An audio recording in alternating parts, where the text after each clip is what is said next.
To introduce our next speaker is Dr. Alice Ammerman, the director of UNC Center for Health Promotion and Disease Prevention.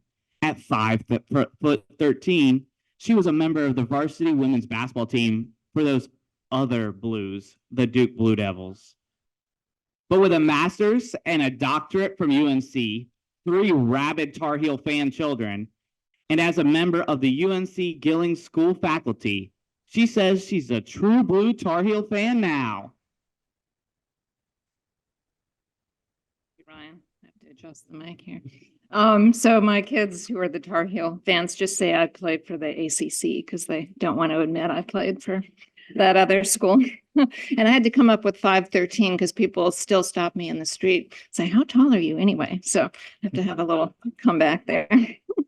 So it's always wonderful to be at this conference. As a nerdy academic, I go to a lot of conferences, a lot of PowerPoints, kind of boring, definitely no cowbells. And it's so exciting to be with all of you who are really doing the hard work that needs to be done. So, and kudos to the team who puts this conference together every year. They always come up with something exciting and different. So we want to start off the day right with champions. And so I'm really excited to introduce a sports legend as our first presenter. Sue Walsh is an outstanding UNC Tar Heel athlete. And wait till you hear this list of amazing things she's done.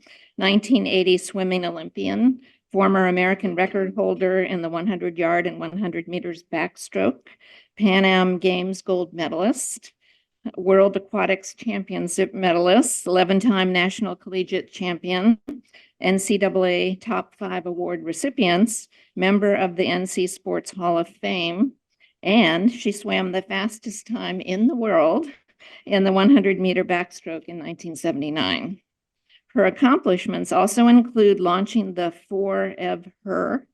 Forever with the her at the end, Tar Heels Women Athletics Initiative.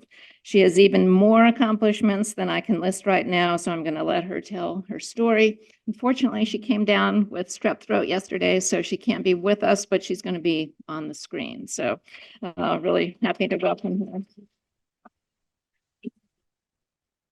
Thank you so much, Alice. Hopefully you all can hear me, and I'm so thankful to be able to participate today, although I wish it was in person. I'm sure many of you are wondering why I was asked to speak with you today. I'm not an educator. I'm not a school nutritionist. I'm not a physician or a community leader. However, as an Olympian, I do understand how to fuel the body properly for optimal performance. And I want to thank those people involved with the Carolina Hunger Initiative for inviting me to participate today, specifically Luann Crumpler and Andrew Harrell.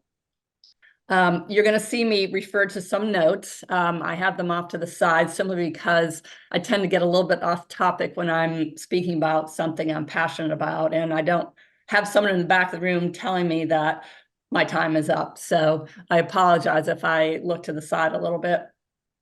I grew up in Hamburg, a small suburb of Buffalo, New York, a city that is more well suited for ice hockey than swimming.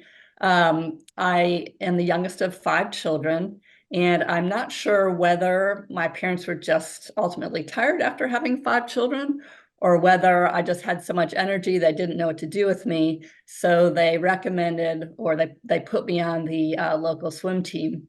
I cried at first. I did not like it. I did not want to do it. But thankfully, my parents were much wiser than I, and they suggested that I try it for 2 weeks. If I didn't like it, I didn't have to do it.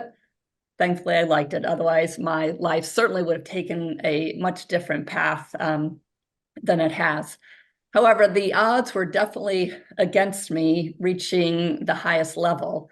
I did not have access to a 50-meter or Olympic-sized pool in which to train. The team that I worked out with did not historically have a reputation for developing elite level swimmers. And my parents just did not have the financial resources to fly me all over the country to compete. In fact, in 1978, I was headed to my first World Aquatics Championship qualifying meet, and we certainly couldn't fly, my parents and my coach and I. So we drove from Hamburg, New York to Houston, Texas. It took us about 3 days, I think. And my dad figured out where we could stop along the way so that I could train. And my motivation was that I didn't want to have to then drive back from Houston to Hamburg. So I made sure that I made that qualifying team. Because of the dedication of my parents and the sacrifices that they made, as well as that of my brothers and sisters, because they got dragged along to a lot of my meets and they had to give up some things so that I could excel in my sport. Also, the ingenuity of my coaches and my teammates who pushed me day in and day out to be my best. I went from someone who was disqualified in her first event to someone who became a national champion, someone who was able to compete internationally in places like Romania, Russia, Japan, China, South Africa are just a few of the places I went to, and also someone who ultimately became an Olympic champion. And you'll never guess who disqualified me in my very first race. Yes, it was my own father. He was a longtime swimming official, and if he were with us today, I would still argue with him over whether or not I had indeed committed that error on my backstroke. I had yet another heartbreak, unfortunately, many years later. As Alice mentioned, I had the fastest time in the world in 1979, so things were looking really good for the 1980 Olympics. But unfortunately, as you may recall, the Soviets had invaded Afghanistan. And so President Carter, along with a number of other world leaders, decided to boycott the Olympic Games that were going to be held in Moscow. And you can see a picture right there of me sitting in front of the TV listening to the announcement and how devastating that was. I had actually graduated from high school early so that I could train just for the Olympics, and then wasn't going to have the chance to participate. Fortunately, the president did, and Congress did award us a Congressional Medal of Honor. I've got it right here. As a reflection of our sacrifice that we made for our country. But that really didn't make up for the fact that we didn't have the chance to go head to head with other people across the world and show exactly what we could do with all of the training that we had done and the sacrifices that we made. Unfortunately, it was also determined at some point, maybe during the games, that instead of allowing 3 swimmers per event to represent each country, they changed that number to only 2 athletes could represent in each event. And unfortunately, in 1984, I got third in my 100-meter backstroke at Olympic trials, and thus did not make the 1984 team either. I think all of those things really helped me to be prepared for the fact that life doesn't always turn out as you want, but you have to just kind of keep on pushing. Since then, I've watched the times in swimming just get faster and faster and faster. And I've really thought a lot about what makes the biggest difference. Certainly, the research behind the design for the current day racing suits has made a difference. They're more like shark skins. They help you sort of slide through the water a lot more easily. There's a lot more buoyancy, so that as your legs start getting tired, they kind of lift you up. I think most definitely the science behind training and racing strategies has had a large impact. When I was swimming, we just did yards and yards and yards. And now the training is much more specific. You train pretty much for the stroke that you're going to swim, the distance that you're going to swim. It's called race-paced training. And so your body knows exactly what it feels like to swim fast. And so when you get into race, it knows exactly what to do. However, I believe the thing that made the biggest impact in the drops in times, at least it would have for me, is the science behind how to best fuel the human body. When I was swimming, there was not much information available as to what food best provides the energy you need in order to sustain multiple hours of training each day, 6 or 7 days per week, 50 weeks per year, nor did we have any information as far as the food to eat in order to sustain your energy for the speed and the endurance that you need based on the races that you are competing in. I'm embarrassed to say, because I didn't have that information, my pre-meet meal was donuts and chocolate milk. And in between preliminaries and finals, I would typically have a Big Mac, not the breakfast of champions for sure. And I can only imagine how much faster I would have swum had I known about nutrition like athletes do today. I've had to learn so much more about nutrition recently. Unfortunately, I was diagnosed with stage 4 colon cancer in 2022, and I felt the best way for me to fight this battle was to control that which I can in fact control, and that was my diet. I'm much more aware of the food that will provide the energy for me to endure 10 rounds of toxic chemotherapy, multiple surgeries, and other interventions that are necessary to give me the best chance to achieve a durable remission and allow my own body to limit the progression of the disease.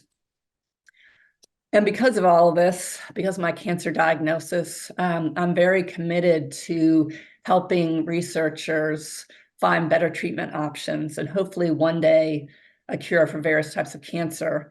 I found the best way to do that is to direct my passion for swimming to create awareness and to raise financial support for the Lineberger Comprehensive Cancer Center there in Chapel Hill, as well as the Olympian Cancer Institute here in Charlotte through an organization called Swim Across America. 2 years ago, in conjunction with Swim Across America, we launched a fundraising pool swim at Corey Natatorium there on the UNC campus. And since then, we've raised nearly $250,000 to help support young investigators at Lineberger. I tell you all this not because I want any sort of sympathy, but I want you to know that I understand what it takes to fight something that seems insurmountable, something such as food insecurity. Sadly, I can't imagine what it must be like to go without food for a number of days. Quite frankly, I can barely go a few hours before I get hangry. And I cannot even imagine how the brain functions for a first grader without proper nutrition. I remember I work with an organization here in Charlotte called Heart Math Tutoring, and one of the little boys that I was working with just seemed to be very distracted. He couldn't sit still. He was kind of had his hand under his chin, and finally I asked him, I said, well, what did you have for breakfast? And he told me he hadn't had anything, and it just broke my heart. Because of people like you, I think that we are one step closer to ensuring that everyone across our state has access to the food that they need and the food that they deserve. And although I haven't been involved with the Carolina Hunger Initiative until now, I do understand the importance of and am passionate about reducing food insecurity. I've supported the IFC, Second Harvest, Ports Durham was one of my favorites when I was living there locally, Meals on Wheels, as well as the Durham and the Charlotte rescue missions. I want to thank you for opening my eyes even wider to the crisis that many people, especially children across our state, face on a daily basis. And I may be a champion in swimming, but as was already said multiple times, everyone there today are the true champions. And I want to encourage you to keep on pushing no matter what roadblocks you encounter.